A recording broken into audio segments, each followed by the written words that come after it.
संस्कृति ओडिया को आपण समस्त स्वागत। सेप्टेम्बर 2026 ए मासर सबु लग्न और राशि मानक पई एहा केमिति रहिबो ताहार आज आमे विश्लेषण करिबा। ताहा पूर्वरु आमे जानिबा दरकार कि ए मासर गोचर केमिति रहिबो सबु प्रमुख ग्रह मानकर। प्रथमे आपणकर शनि जहाँकि वक्र गति रे अछंती आपणकर मीन राशि रे पूरा मास सारा वक्र गति रे रहिबे। देवगुरु बृहस्पति आपणकर कर्कट रे अछंती मास सारा कर्कट रे ही रहिबे, उच्च रे अछंती। आपणकर राहु आउ केतु जहाँकि आपणकर कुंभ रे गोचर करिवे आउ केतु आपणकर सिंह रे गोचर करिवे। या परे आसुची आपणकर सूर्यंकर गोचर जहाँकि सेप्टेम्बर जहाँ आपणकर 17 तारिख जाके आपणकर रहिबो सिंह रे श्रेष्ठ भाव में फलाफल। तापर आपणकर आसबे कन्या को सेप्टेम्बर 17 पर आपणकर मंगल जहाँकि आपणकर से 17 तारिख जाके आपणकर रहिबे आपणकर जो कहते मिथुन रे तापर आपणकर आसीजिबे कर्कट को जहाँकि आपणकर देवगुरु बृहस्पति सहित युक्त रहिबो ता बहुत ही श्रेष्ठ रहिबो। यहाँ पर आपणकर शुक्र जहाँकि 2 तारिख रे तांको स्वयंकर जो कहते मूल त्रिकोण राशि आपणकर आसीजिबे तुला को आसीजिबे पूरा सेप्टेम्बर मास सारा एठी रहिबे। आउ आपणकर बुध जहाँकि 7 सेप्टेम्बर रे आसीबे आपणकर तांकर मूल त्रिकोण राशि जहाँकि आपणकर कन्या राशि आउ अराउंड से 26 आड़ को तांकर गोचर रहिबो तुला को रहिबो। तो यह सबू होची प्रमुख ग्रह आउ आमे यार विश्लेषण करिबा। ताहा पूर्वरु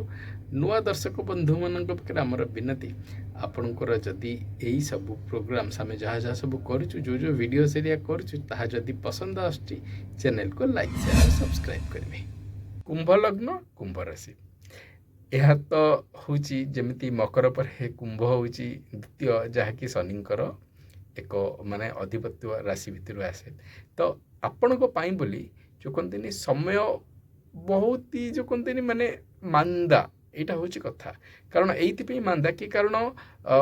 मु मानुची कि माने गोटे तो जिनस है कि माने जो कहते देवगुरु बृहस्पति कर जो आपणकर उपरे जो ये रोची माने जो कहते कौन कहबी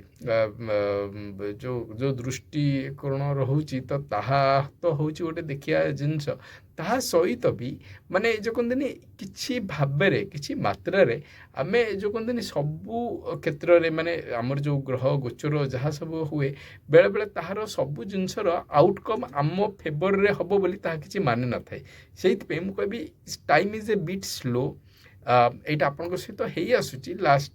जो कहते 2-3 मास है भी हेई आसुची किंतु ताहार बेसी फलाफल आपन एई थर देखिया को पाउचंती पर्टिकुलरली सेप्टेम्बर मासरे कुंभ लग्न आउ राशि माने आउ मु कहबी कि टिके समय बेसी नहीं आपन अक्टोबर मासरे जेतेबेले देखिबे माने देवगुरु बृहस्पति तांकर जो कहते ये को आसीबे आपनकर कोन कहले सिंह को आसीबे तापर पर धीरे धीरे फलाफल भल होबाक लागिबो। तेणु यहाँ जस्ट गोटे टाइम फैक्टर कथा आउ सेमिति भी शनि आपणकर डिसेम्बर मास पूर्व आपन लग्नपति होकर आपणकर डायरेक्ट हो जाए तो तेणु आपन को से जिनसर मार्गदर्शन मिल स्लो टाइम यह हूँ जिनस किंतु मो हिसाब से आपणकर वर्क स्पेस रे आपन कलिग्स मान सहित आपन संपर्क भल रु देखुनी से भाव में किसी ये समय सेते जो कहते श्रेष्ठ तो डेफिनेटली नहीं बट सेते भी जो कहते रिजनेबली बहुत ही किसी गोटे फोकस्ड टाइम सेमितिया भी नहीं। तो आपको ये टाइम टा टिके काटिया को पड़ो सेमिति होची जो कहते माने ये समय को आमको देखा पड़ो। आप हेल्थ पॉइंट ऑफ व्यू कहे आपन मैरिटल रिलेशनशिप कहे मुझे बहुत बेटर किसी माने दुईटाक जिनस किसी खराब ना बट उच्च शिक्षा यही गोटे जगह को आपन को नजर रखा पड़ो कारण उच्च शिक्षा रे आपन को जो कहते आपन को ना नाना प्रकार जो कहते ऑब्स्ट्रकल्स देखा मिले कारण यहाँ यह भाव कि माने आपण